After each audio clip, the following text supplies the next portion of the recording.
नमस्कार, मैं डॉक्टर चांद्री बैनर्जी। जनसंख्या भूगोल का विकास इस व्याख्यान को आगे बढ़ाते हुए मैं ये कहना चाहूंगी कि जनसंख्या भूगोल के विकास को स्पष्ट रूप से समझने के लिए हमें इसकी मूल तक जाना होगा।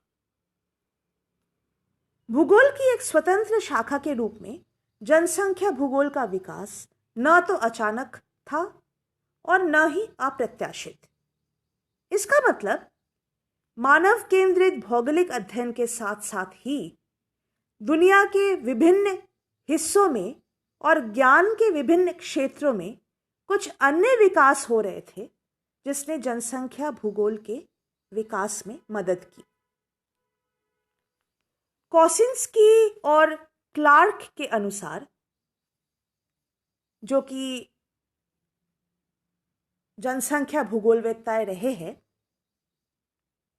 उनके अनुसार द्वितीय विश्व युद्ध से पूर्व केवल कुछ विकसित देशों को छोड़कर विश्व के अधिकांश देशों में जनगणना कार्य संपादित नहीं किए जाते थे।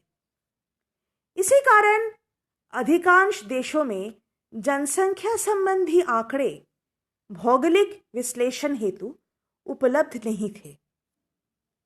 धीरे धीरे हालांकि इस परिस्थिति में बदलाव आने लगे। द्वितीय विश्व युद्ध के पूर्व तथा उसके बाद दोनों ही काल में तत्कालीन सामाजिक और राजनैतिक परिस्थितियों के चलते विभिन्न क्षेत्रों की जनसंख्या की जातीय संरचना का भौगोलिक अध्ययन आवश्यक हो पड़ा।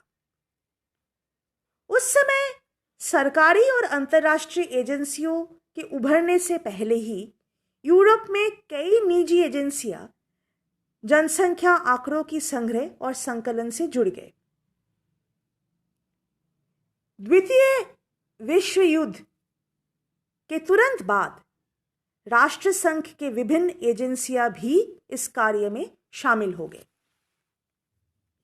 कुछ ठोस दिशा निर्देशों को प्रदान करके विभिन्न देशों की जनसंख्या आंकड़ों को एक समान और तुलनात्मक बनाने में राष्ट्रसंघ ने एक महत्वपूर्ण भूमिका निभाई। द्वितीय महायुद्ध के चलते विस्तृत जनसंख्या आंकड़ों की आवश्यकता जनसंख्या मानचित्रीकरण में काफी हद तक मददगार साबित हुए।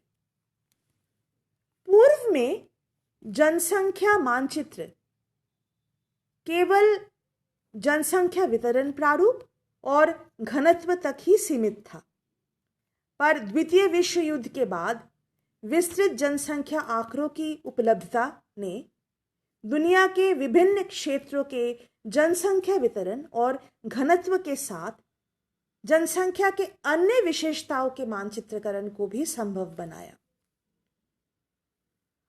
और धीरे धीरे इसी के साथ भूगोलवेत्ताएं बड़े से बड़े आंकड़ों से निपटने में सक्षम होते गए। आज हम हर तरफ बिग डेटा की चर्चा करते हैं, जैसे कि सोशल मीडिया में देखा जाता है। सोशल मीडिया में हम कोई भी चीज अपलोड करते हैं तो पाते हैं कि उस अपलोड के इतने मिलियन व्यूज है, और इससे डील करने के लिए, यानी इस बिग डेटा से डील करने के लिए आज हमारे पास उपयुक्त सॉफ्टवेयर है जिससे हम इस बिग डेटा से भी आराम से निपट सकते हैं। जनसंख्या आंकड़ों के साथ आर्थिक विकास पर जनसंख्या वृद्धि का प्रभाव के बारे में लोगों में जागरूकता बढ़ने लगी। इसके अलावा बढ़ती हुई नगरीकरण और उससे संबंधित विभिन्न समस्याएं भी भौगोलिक अनुसंधान का विषय बनने लगा। जनसंख्या अध्ययन के अध्ययन से जुड़े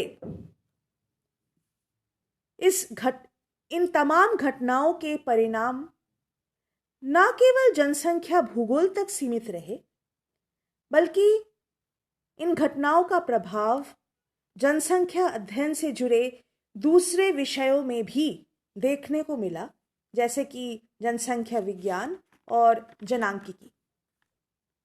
जनांकिकी और जनसंख्या भूगोल पर मैं पहले ही चर्चा कर चुकी हूँ। इन दोनों विषयों के अंतर संबंध पर मैंने पहले एक व्याख्यान प्रस्तुत की है। तो इन सभी घटनाएं विशेषकर जनांकिकी और जनसंख्या विज्ञान के विकास ने जनसंख्या भूगोल के विकास पर काफी महत्वपूर्ण भूमिका निभाए।